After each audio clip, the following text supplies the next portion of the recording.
UAE-യിൽ ഇനി അതിശൈത്യത്തിന്റെ നാളുകളായിരിക്കുമെന്ന മുന്നറിയിപ്പ്. രാജ്യത്ത് ശൈത്യകാലം ആരംഭിച്ചതായി വാന നിരീക്ഷണ കേന്ദ്രം അറിയിച്ചു.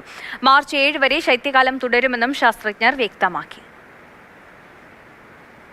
ചൂടൊഴിഞ്ഞ് തണുപ്പ് തുടങ്ങിയെങ്കിലും ഇനിയാണ് യഥാർത്ഥ തണുപ്പുകാലമെന്നാണ് UAE ആസ്ട്രോണമി സൊസൈറ്റി അറിയിക്കുന്നത്.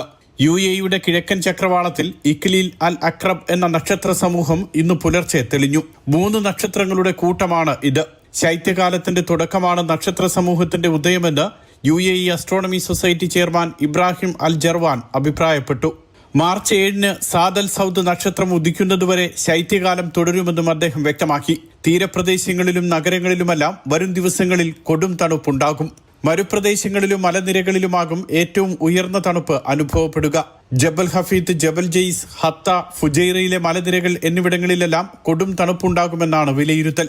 പുതുവർഷ സീസൺ ആകുമ്പോഴേക്കും തണുപ്പിൽ കാര്യമായ വർധനയുണ്ടാകും. വടക്കൻ കാറ്റ് ഈ സീസണിൽ കൂടുതൽ ശക്തമാകും. ചിലയിടത്ത് മഴയ്ക്കും സാധ്യതയുണ്ട്. ജബൽ ഹഫീത്തിലും ജബൽ ജെയ്സിലും 0 ഡിഗ്രിക്കും താഴെയായിരിക്കും ചില സമയങ്ങളിലെ താപനിലയെന്നാണ് കണക്കുകൂട്ടൽ.